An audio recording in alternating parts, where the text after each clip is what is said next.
Second video today of Thursday, March 2nd, 2023, live at Urban Wild.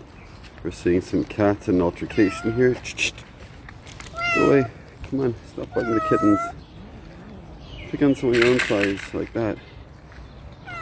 Well, they do fight. They do end up wasting, spreading the stuff out. Eventually everything gets eaten.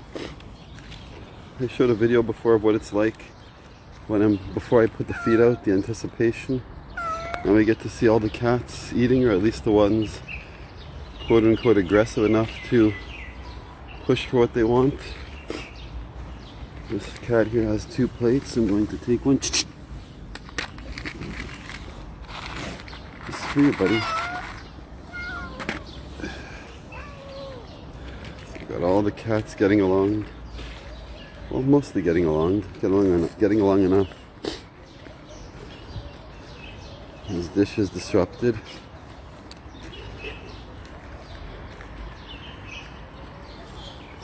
These common feeding areas with their levels of success. This one somehow seems to keep its own. The wall with the kittens and the other size cats and the injured ones or otherwise disenfranchised. Tiny little kitten over there found its place. And other cats on the wall and in their little nooks and crannies. Some of the cats eating the stuff that gets knocked off the wall when they have their little altercations. We have the ones that eat off of these piles that I put on the wall here.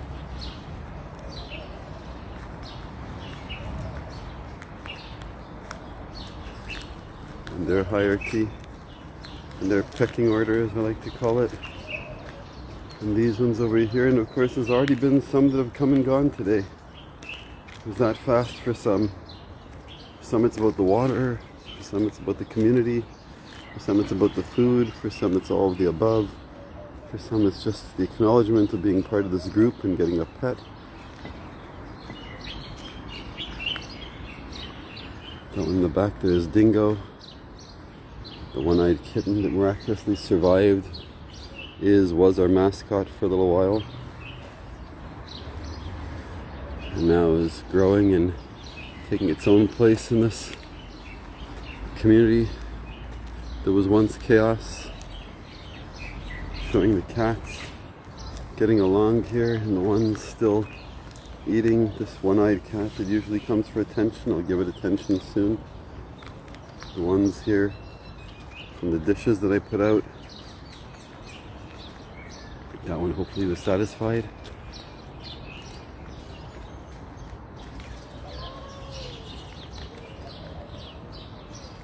Besides just getting a nice feature video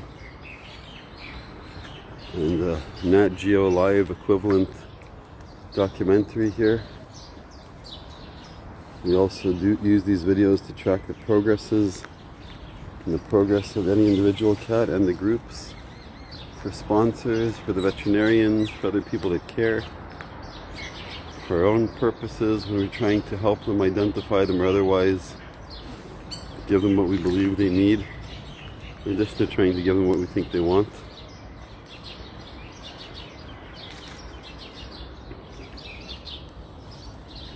And this is all part of our bigger projects. This isn't just about the cats. 1 hour a day, roughly on average, I come and I devote to the cats, which started off as a solution to a problem, and it grew into something much, much bigger. This is the cat here that is injured, that is skittish, that is healing. I want to just focus a bit on its injuries. The fact that it's healing, that it's able to come and manage and survive to the point where it's starting to thrive is beautiful. We're very happy and very proud of the fact that we can make that difference. But I want to make it abundantly clear, this is not just about the cats. Not that that wouldn't be enough. And it's not just about one cat, it's about at least 50 cats, and it's about all the implications these 50 cats have on all the people they come across. All different issues of urban and wild. All different issues of the resources that the city allocates or doesn't allocate that's taxed because of this. I'm saying specifically to the veterinary department, as far as the city allocating space like this or others. This isn't allocated, this we kind of repurposed. But spaces like this we would like to get repurposed for this purpose.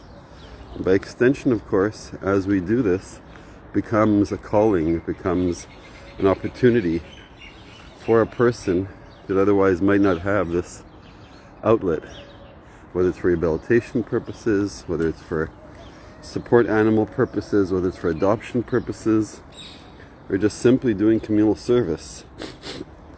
There are ways of tying in multiple problems and then the solutions for those multiple problems into efficient solutions that help everyone, like this. So this unit of Urban Wild here, we were hoping to be one of many franchises, and I don't mean that from a for-profit point of view, although there is profit to be made if anybody wants it. But the purpose here is Bokir Tov. Bokir Tov. The purpose here is to, first of all, deal with problems. There's a problem here that these cats are neglected, and what they do and how they affect and infect the urban populations, the humans that live around here, how sick and neglected cats can bother in multiple ways the human inhabitants. There's something that I don't need to explain to people, but there's a long list of issues that are brought to town and to people when street cats are neglected. There's even bigger problems that are brought to town if there's no cats at all, between snakes, rodents, and other vermin. We can't even imagine what life would be like anymore if there weren't these amount of cats. It is quite literally unimaginable of what it would be like to have the amount of snakes and rodents and other things that would invade our cities, since we are all on the borderline of wild wherever we are here. So first of all, to be clear that this is a problem, people invented and introduced the cats to solve a problem. The fact that they don't know how to manage that once it gets out of control is just another example of the disease of affluence, of how too much of anything can lead to a problem instead of a benefit. Like all these plastic containers that we recycle and repurpose. So first of all, there's the issue of the cats, the abundance of cats, and the need for cats in the first place. Keep that in mind. This is a problem that is not new. So the first issue is that there is an entire system, entire economy, but also ecosystem around cats. That without the cats, we'd have a much bigger problem than with the cats. So I want everyone to be aware the cats didn't come out of nowhere. They're not a mistake. They were introduced intentionally. And the fact that they naturally reproduce and that they naturally evolve into a different problem is just short-sightedness of the people behind bringing the cats here in the first place. That's the way politicians deal with issues, since they know that they have limited time and power, and they always have opposition to blame things on. Politicians are notorious for not solving problems, I'm sorry to say, because not in their best interest. And as horrible as that sounds, and as counterintuitive as that sounds, and as horrible and evil as that sounds, I didn't make it up. If you have any questions, you can ask me about it. I don't want to make that the topic of my discussion today. I just want to make people aware of the fact that these cats are not some breeder's issue or some despot that introduced some strain of cats that went wild. This was a carefully planned and orchestrated idea and project in order to help rid this country that was swamplands, Bokir Tov, and other issues in malaria, to help rid the vermin population of snakes and rats and other invasive populations. The cats were introduced on purpose as a solution, and due to poor management, they became a problem. So that's number one. I want people to understand that these cats were introduced. These cats deserve to be treated properly, and we don't belittle the problem. We do posit that there are solutions, as we show, that are quite simple. So that's problem number one. Problem number two is that there's a human housing issue, as we know. There's a human housing crisis, as we know. And part of the problem is because land and housing is made scarce, or at least it is arbitrated in such a way of better and worse housing and better and worse facilities based on who lives where and who the people in control want to control and where and how. This is the injured cat. I'm just admiring it, seeing how it's doing close up and from the face, seeing that it's doing a little bit better. Boker Tov. It seems to be holding its own. We're happy to see. So I want to make it clear that the second part of this issue is land scarcity. Boker Tov. Second part of this issue is land scarcity. And land scarcity in the sense that when buffer zones like this and other spaces have to be used as buffer zones, or as Boker Tov, as single purpose locations or zero purpose locations, they end up becoming neglected. They end up becoming dump sites. They end up becoming all the things that nobody wants to have anywhere else because nobody's looking at these neglected zones. So the second purpose, not in any particular order, but an additional purpose to dealing with the cats, is dealing with neglected spaces and finding a more utilitarian purpose. For example, in this case, there was dealing with the cats. We also have already mitigated a lot of the garbage and the waste that was in this park / dumping zone. The crime or whatever other kind of questionable activity that went on here at night, because it was inviting for that, is less. And we'd like to move even forward further and turn this into a community garden and a safe place for people who want to be part of the solution and not part of the problem. So that's a very big concept of land stewardship. Comes one of our tiny constituents. Just wants attention. Doesn't want to get in trouble though. We call this one Aphrodite, named after a very dear friend. Hello, baby. Other kittens want attention too, like this one. And this one-eyed kitten here. No, this isn't the one-eyed kitten, this is the one that we call the pedicurist.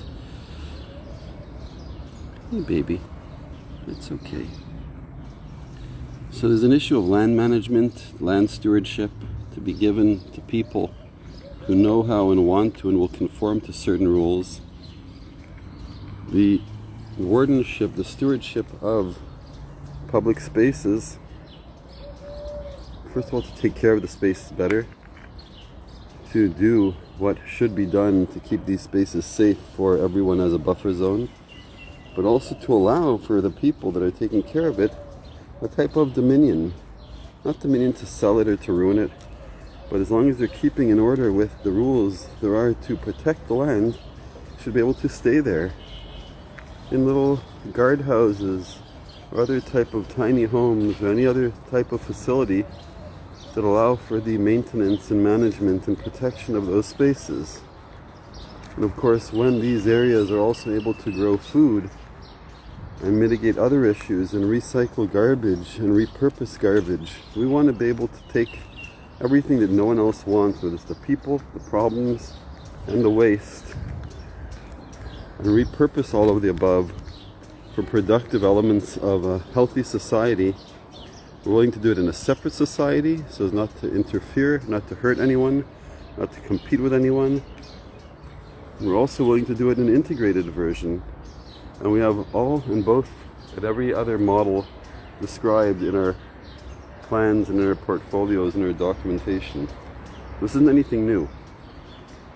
We're hoping, starting this Purim, which is only in a few days, to start demonstrating that with this space, and to go one step further, which is in anticipation of having the access to what we hope to have access to, including other items of otherwise waste, to be able to convert all those to the ugly.me, which stands for you gotta love it. And you take the brands off and you go farm to table with everything. All of a sudden people get customized pieces of art, individually catered to their personal needs and wants, at prices that are unheard of, since those products and services didn't exist hitherto. Here's the pedicurist doing its job. Hey! Once they dig their nails into my skin is when I need to ask them to stop. They don't realize what they're doing, but it hurts. My foot's gonna start bleeding soon probably, and that's okay. Just have to remind myself why. So as I'm explaining, this is much bigger than just feeding the cats. We have soup kitchens in other cities. We have nutrition centers for people and health centers in different locations, different communities. The goal is to network all of our centers, to create a global network of common purpose and intention, a common operating system of do no harm, where we'll teach how to do it. And of course, we don't punish anyone who doesn't know how. We just guide them and teach them how to improve what they're doing to be better and more part of our system. Compliance earns you credits, also known as Barnes coin, which is the cryptocurrency that we're introducing to our system. Services and offerings are what we call Club Chill, and the places that offer them are called chill zones. And the rest is pretty simple. So on that happy note, I have to attend to the constituents. Some of them want pets and other attention. In another case, I just need to redistribute the food. But the point here is that the reason why we're doing this is because we are doing this for the voiceless. Who are the voiceless? For people, all of those who can't vote, all those whose opinions don't seem to matter, all those who are never asked what they want before they are catered to or provided for, all those who simply cannot influence the corporate/government systems that manage the world's resources that are abundant, but that mitigate them into scarcity for the sake of keeping those in power. We believe the voices represent 90-something% of the people. We want to unify and empower them, not for the sake of rebellion, not for the sake of revolt, not for the sake of anything violent, but for the sake of calm surrender, for the sake of simply all of us enjoying that chill zone, enjoying a little bit of relaxation where we didn't believe it was possible, just taking that breath of fresh air, that ninth day mentality that we call it, the day after the day after. If you have any questions, please ask. If you want to be part of it, just say so. In any other way, shape, or form that you want to know more, just ask, comment, share. But know that we're very imminently on the point of no return. And it's very simply going to be a question of which side are you on. If you're on the right side, you're a claimant, you're a defendant in the class action lawsuit against speciescide. Meaning, if you are part of the solution, you have a claim against all those who aren't and who don't want to be part of the solution. If you don't want to be part of the solution, at least don't get in the way. Because in the choice of and in the point of backing our solution, supporting our solution, recognizing that it's good for everyone, even people who don't want to be part of it, but it's good that we take over the problem that is upon everyone else. That at a certain point, if you're not supportive of the solution, you're a part of the problem, and then you will be the defendant in the class action lawsuit. When I said defendant before, I meant the claimant. You'll be the defendant in the class action lawsuit. You'll have to explain why, after knowing everything you should know by now, you're still part of the problem. There will also be a human rights tribunal in The Hague for all those that we cannot deal with punitively through class action lawsuit. There will be, beyond that, knowing the harm that is done to humanity, knowing the harm that is done to all the different species, including humans, but not limited to humans, knowing with full intention and full knowledge of the alternatives that existed that would have been guiltless and guilt-free and harm-free, The fact that corporations and individuals are allowed to make decisions for guilt purposes with plausible deniability that doesn't exist anymore. There's no more plausible deniability for anything. So very soon it's going to be a very clear line as to which side of the issues one is on. We started this off 8 years ago with a case that reached the Supreme Court in Israel. Unfortunately, when we're ready for the next phase of the case, there's no one to talk to. The Supreme Court's busy arguing with the government, and the government's busy arguing with the Supreme Court, which means, unfortunately, there's no rule of law in this country. That's a very dangerous thing to say in a time of heightened tensions, but there are always heightened tensions, because, of course, it's always a question of who's in power, based on who has the right to be here, or live here, or vote here, or fight here, or die here, or be buried here, or all the different things. And we're trying to correct that too, because we believe that the definition is faulty. The premises are faulty. That everything is adapted with the exile diaspora mentality of perpetuating the diaspora, perpetuating the story of leaving Egypt, which is the story of the diaspora, the story of the exile, not the story of the redemption. The story of the redemption is where it ends the next year in the built-up Jerusalem. And this is for all of the children of Israel, not just for the tribe of Judah. This is for everyone who wants to be part of the tribe of Israel.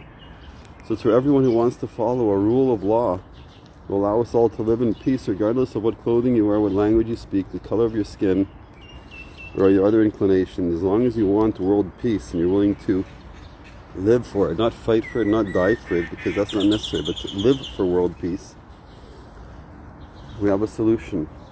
Our solution helps everyone. It doesn't cost anyone anything, it doesn't hurt anyone, and there's no lives that don't matter in our solution.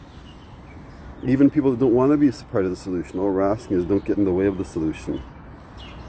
With that happy note, I have to wrap this up because I do have other things I need to do. This is the second of 2 videos today. The previous video showed what it's like before I even distribute the food. And now we're going to start cleaning up. So infinite love and gratitude as well that you have come. Hoping to meet everyone on the 9th day in the gap, the other side of that very narrow bridge. Infinite love and gratitude.